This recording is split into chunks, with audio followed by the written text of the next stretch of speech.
Today, Daniel is making an incredible oat and sultana cake. You too could create this amazing recipe at home your very self. The amazing cooking show. Baking time for you and me.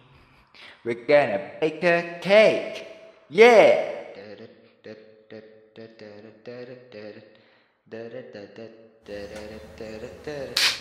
Okay, today I'm going to show you a basic cake recipe. I keep doing this one. It's the only one I seem to have mastered. It always has good results though. So I'll show you the basic preparation, and then you put in whatever items you think might go with it. So the extra items I'm putting in today is some oats and some sultanas, but I'll show you the basic concept first. I got it from Mary Berry's Ultimate Cake book. I think Mary Berry's well known. Just for a basic angel cake, which I tried, turned out good. Making a cake for my dad here, I'll show you what I do. So first of all, got all my stuff ready. Wash the hands, obviously. Hygiene, very important in the kitchen. And dry my hands where? There. Right. So, first thing, whilst preparing, we need the preheated oven.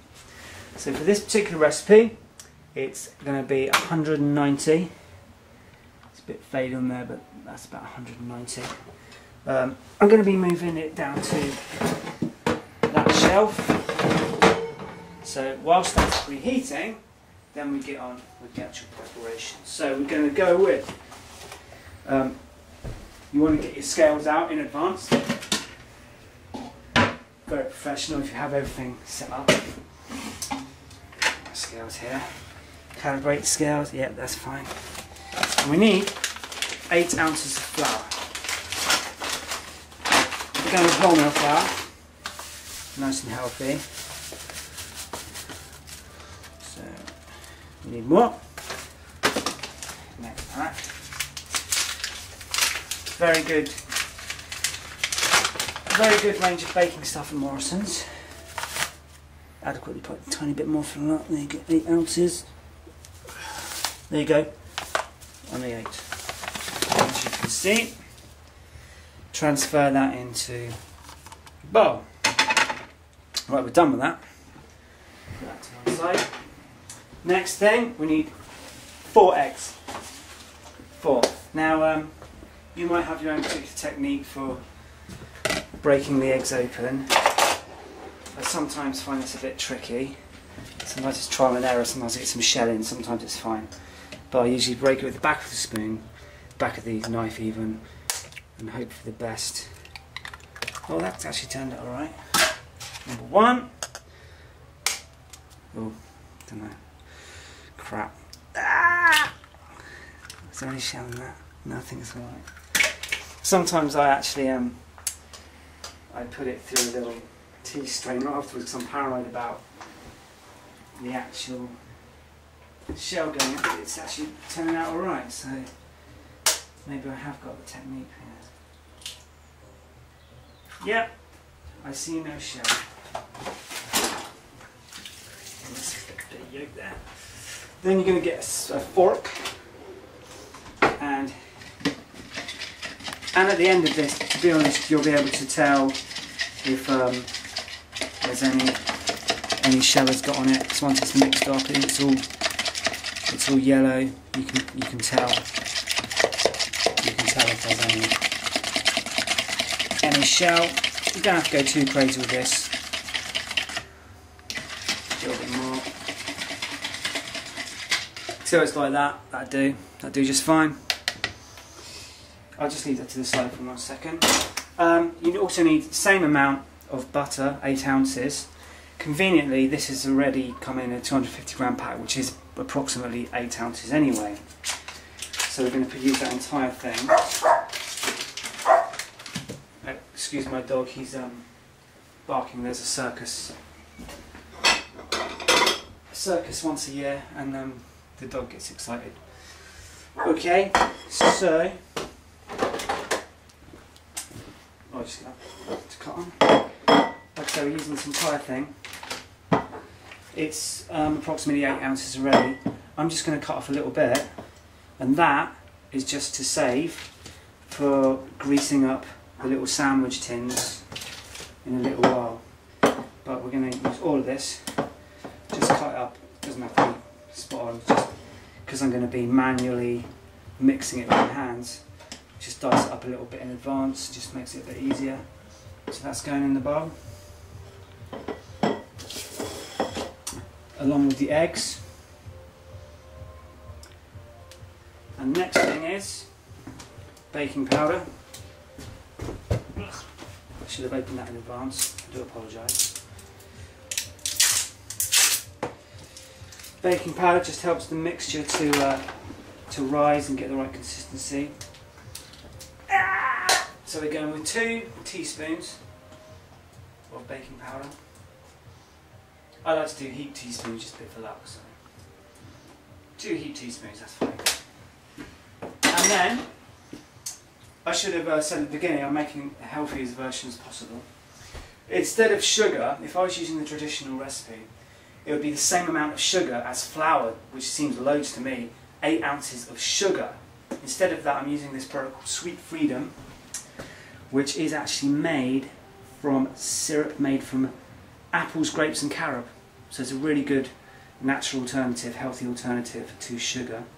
And you don't need as much because it's very potent. So I just kind of learned through trial and error the right amount. So that's probably, the amount that's left in there is probably the right amount. So I just squeeze all that out. Yeah, I reckon that's plenty. Sweeten it up. Yeah, a bit on the shoe for luck, that's alright. Okay, so that's the mix. Flour, butter, baking powder, eggs, Sweet Freedom. And now, hands nice and clean, I'm going to manually put this together. And it's a weird feeling, a bit icky, but you really want to get stuck in there, don't be afraid. Obviously if you've got any injuries or skanky fingernails, that's all going to end up in the actual mixture, so you don't want to, if you've got friends and family eating it, you want to think about that. If you're making it for yourself and you're a skanky person, well, that's up to you, but good hygiene.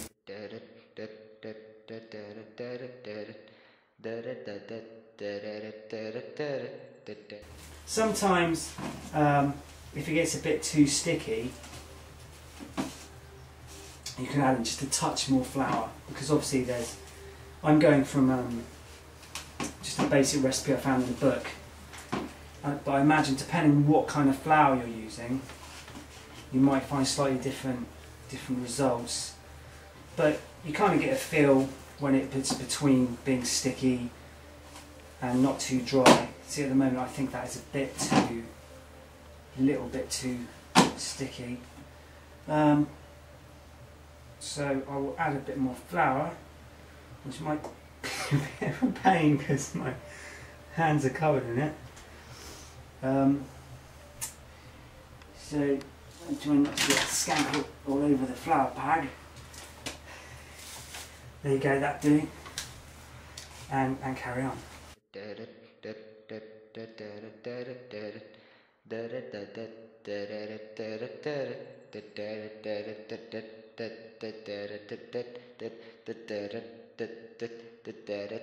The next stage, I'm going for a few oats in for good measure. It's just sort of experimental. I've done it before and it seems to turn out quite nice. So that's good. Sultanas, which I should have opened previously. Scissors.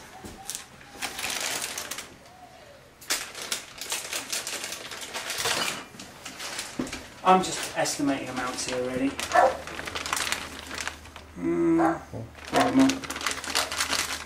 Yeah, I think don't go too nuts with it. Because I put in the oats, once again it might go a bit dry, in which case, in the past I've put a bit of apple juice actually in to moisten it up, and obviously that also has a natural sweetness. With this I'll probably just, if it is a bit too dry, just a bit of water probably. tiniest bit of water probably. I'll do that now. Just use, I'll do. Just a teensy bit of water. I think that'll be plenty.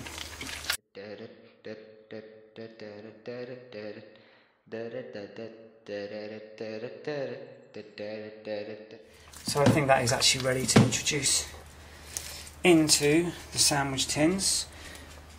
For the cake, it's going to be 2 halves, and then in the middle we're going to put a layer of jam. And the oven's been nicely preheating there. So I'm going to introduce it into the baking tins now. So I'm just going to grease this up with a bit of butter.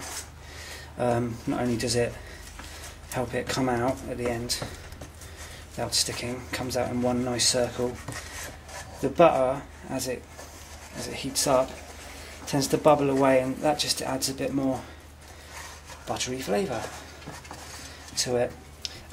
Also, some people put a bit of salt in the mix, like in cooking generally, just to release the flavour. Because it's salted butter anyway, that doesn't really seem necessary. So that's one.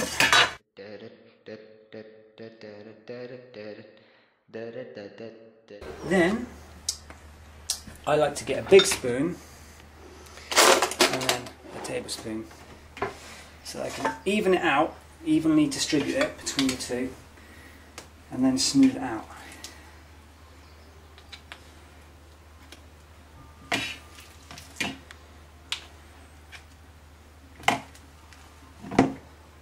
Oh, the circus, they're playing the music from The Good, the Bad and the Ugly. Cool, you know.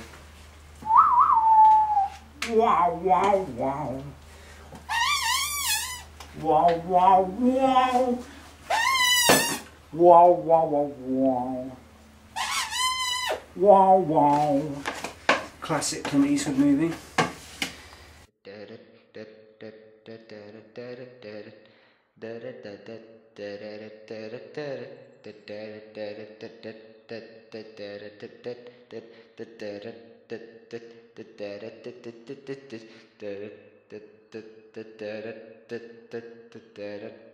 Obviously when we put it in the oven, I'm going to be putting in for between 20 and 25 minutes.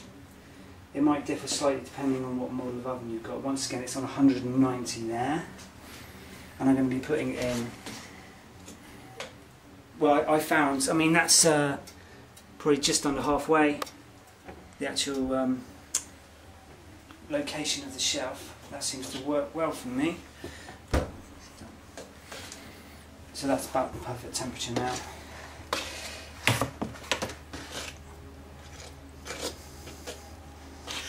So this is almost done. Okay, alright. So now we will introduce it into the oven here. Put one there, and one there. And we'll come back in 20-25 minutes. Obviously keep it on. The best way to check how it's doing is just press it lightly with your finger.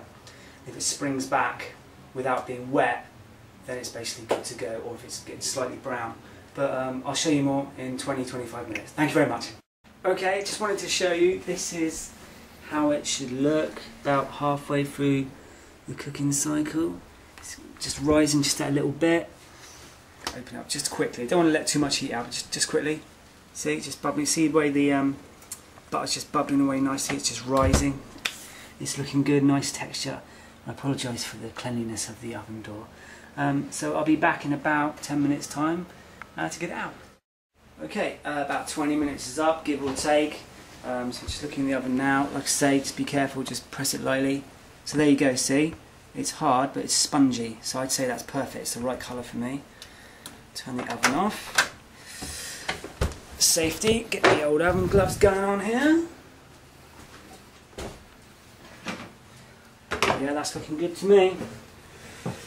And you want to leave it just to cool, just for a moment, just let it all settle down, because obviously it's cooking a little bit outside the oven, until we transfer it onto the cooling rack here.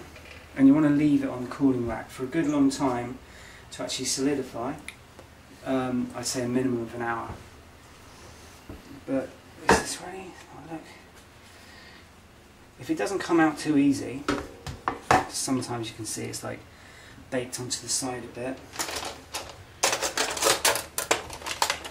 Just get like a plastic knife or fork. You don't want to get a metal one, you're just going to scratch the sides of it. And then, well, actually it's better do that end. See, only a tiny bit just to loosen it from the edge. Like that. I have made cakes before which have completely fallen apart when I've turned them upside down. I'm confident this won't because I've got the right flour. There you go, just loosen it up. And then, sometimes I just turn it right upside down, but just safeguarding. Actually, these get cooled very quickly, this type of metal on the baking. So, I think I'll do this. And then, it's not going to fall that far. Let me see. I should have thought about this. So turn it upside down, keep it all together. And there you go. It's basically good. Obviously you want to leave it to firm up some. So just edge that over. It might look a bit crumbly, but you have different results depending on different flour. Once that is actually cooled down and dry though, trust me, it'll be fine. So let's go back to the second one. Maybe I should have left it in slightly longer, I don't know. What's that? It's a bit of plastic. It's alright. Alright, just loosen that up. Yeah, that's alright. I'm just gonna trust that this one's gonna be okay. So please, please, please, and carefully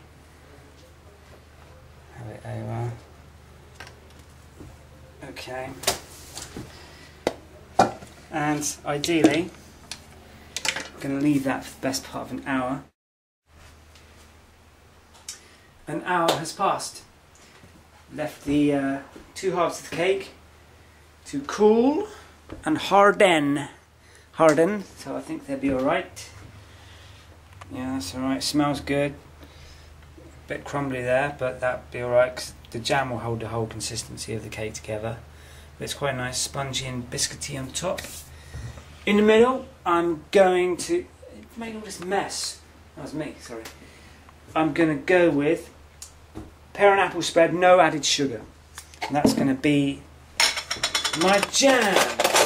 It's been in the fridge for a little while, so hopefully it's not too... No, it's perfectly got a nice syrupy consistency. So we're going to scoop a good amount out.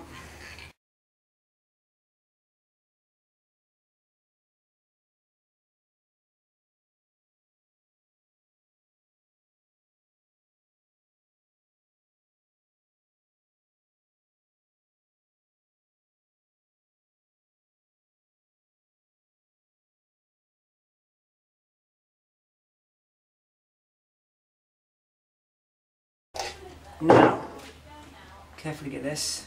Whoops.